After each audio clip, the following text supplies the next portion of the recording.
আলহামদুলিল্লাহ। এক ভাই প্রশ্ন করেছেন, সৃষ্টিকুলের সমস্ত সৃষ্টির মধ্যে উত্তম গঠন দিয়ে, সুন্দর গঠন দিয়ে, সুন্দর আকৃতি দিয়া কোন বস্তুকে আল্লাহ তাআলা বানাইছেন, কোন বস্তুকে আল্লাহ তাআলা সৃষ্টি করেছেন? আলহামদুলিল্লাহ, এই সম্পর্কে আল্লাহ তাআলা কুরআন কারীমের মধ্যে বলছেন, কোন বস্তুকে আল্লাহ তাআলা সবচেয়ে সুন্দর গঠন দিয়া, সুন্দর আকৃতি দিয়া, উত্তম গঠন দিয়া আল্লাহ তাআলা কোন বস্তুকে বানাইছেন, এই সম্পর্কে আল্লাহ তাআলা কুরআন কারীমের 30 নম্বর পারা সূরাতুত তিন এর মধ্যে বলেন,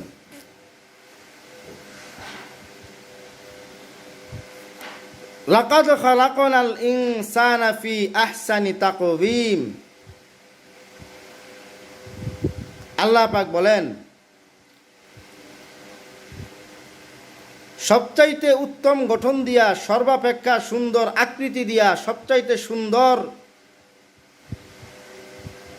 আকার আকৃতির মাধ্যমে আমি আল্লাহ তাআলা একমাত্র মানব জাতিকে সৃষ্টি করেছি। মানব জাতিকে আমি আল্লাহ তাআলা এত সুন্দর করে বানাইছি, মানব জাতিকে আমি আল্লাহ তাআলা এত সুন্দর আকৃতি দিয়া, এত উত্তম গঠন দিয়ে আমি আল্লাহ তাআলা সৃষ্টি করেছি। এর চাইতে সুন্দর আর হতে পারে না, এর চাইতে উত্তম গঠন আর হতে পারে না, এর চাইতে সুন্দর আকৃতি আর হতে পারে না। এর দ্বারা বোঝায়, সৃষ্টিগুলোর যত সৃষ্টি আছে আল্লাহ তাআলা এমন কোনো সৃষ্টিকে, এমন কোনো বস্তুকে এত সুন্দর করে বানায় নাই যতটা সুন্দর করে আল্লাহ তাআলা মানুষকে সৃষ্টি করেছেন, যতটা সুন্দর করে আল্লাহ তাআলা মানুষকে বানাইছেন।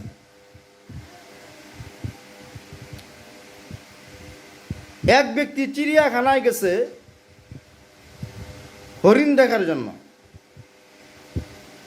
সে হরিণ দেখে বলতেছে, বাহ, হরিণটা কত সুন্দর।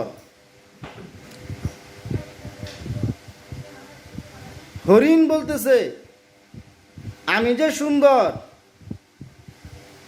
এটার কোনো প্রমাণ নাই, এটার কোনো দলিল দালালাত নাই, এটার কোনো রেফারেন্স নাই, কিন্তু তুমি যে সুন্দর, তুমি মানুষ যে সুন্দর, এটার প্রমাণ আছে, এটার দলিল আছে।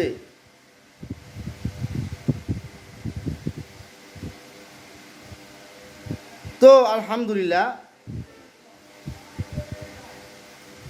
মানুষকে আল্লাহ তাআলা অনেক সুন্দর গঠন দিয়া, অনেক সুন্দর আকৃতি দিয়া সৃষ্টি করেছেন।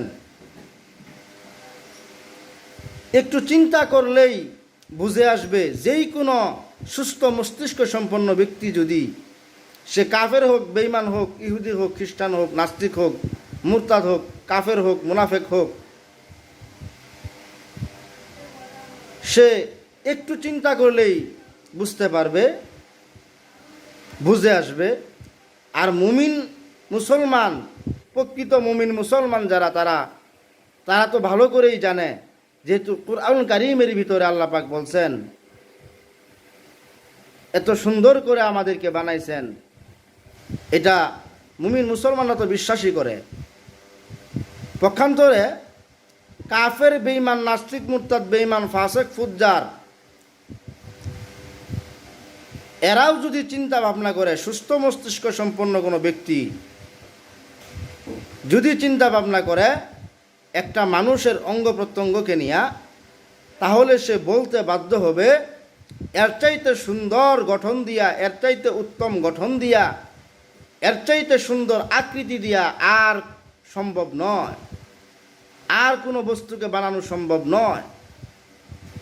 এতটাই উত্তম গঠন দিয়া, সুন্দর গঠন দিয়ে আল্লাহ তাআলা মানুষকে বানিয়েছেন। যেমন একটা মানুষের দুইটা কান, একটা নাক, দুইটা চোখ, দুইটা পা, দুইটা হাত আল্লাহ দান করেছেন। এরপরে পেটের ভিতরে ফুসফুসে নারী বুড়ি কত কিছু।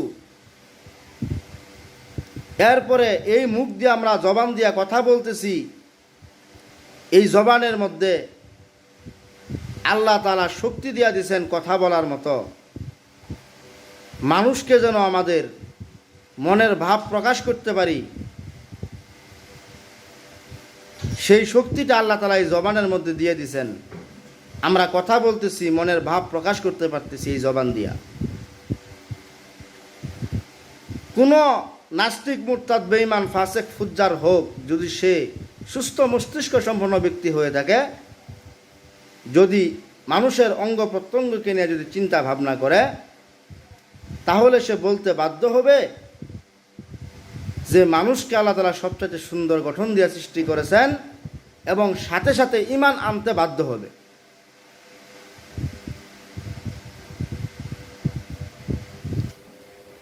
তো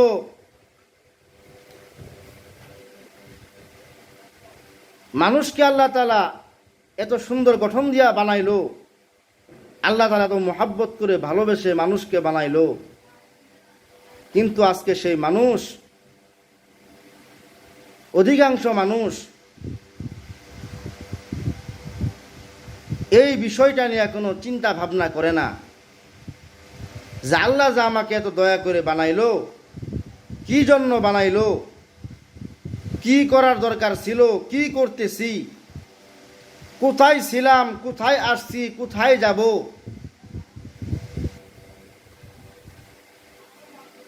আমি দুনিয়াতে কিভাবে আসলাম, এবং এক সময় যে আমি চলে যাব। এখন আমি কি করতেছি, মৃত্যুর পরে আমি কি করব, এখন আমি কোন অবস্থায় আছি, মৃত্যুর পরে আমার কোন অবস্থা হবে, এই চিন্তাটুকু মানুষ করতেছে না। আল্লাহ তাআলা মানব জাতিকে আল্লাহ তাআলার হুকুম আকাম, বিধিবিধান দুনিয়ার জমিনে বাস্তবায়ন করার জন্য, আল্লাহ তাআলার নির্দেশ মতো চলার জন্য, আল্লাহ তাআলার হুকুম মতো চলে, আল্লাহর হুকুম দুনিয়ার জমিনে বাস্তবায়ন করে, আল্লাহ তাআলার আদেশ নিষেধ মেনে দুনিয়ার জমিন থেকে জাহান্নামের মুক্তির সনদ নিয়া, জান্নাতের সার্টিফিকেট নিয়ে দুনিয়ার জমিন থেকে যাওয়ার জন্য, জান্নাত কামাই করে নেওয়ার জন্য আল্লাহ তাআলা দুনিয়ার জমিনে আমাদেরকে প্রেরণ করেছে।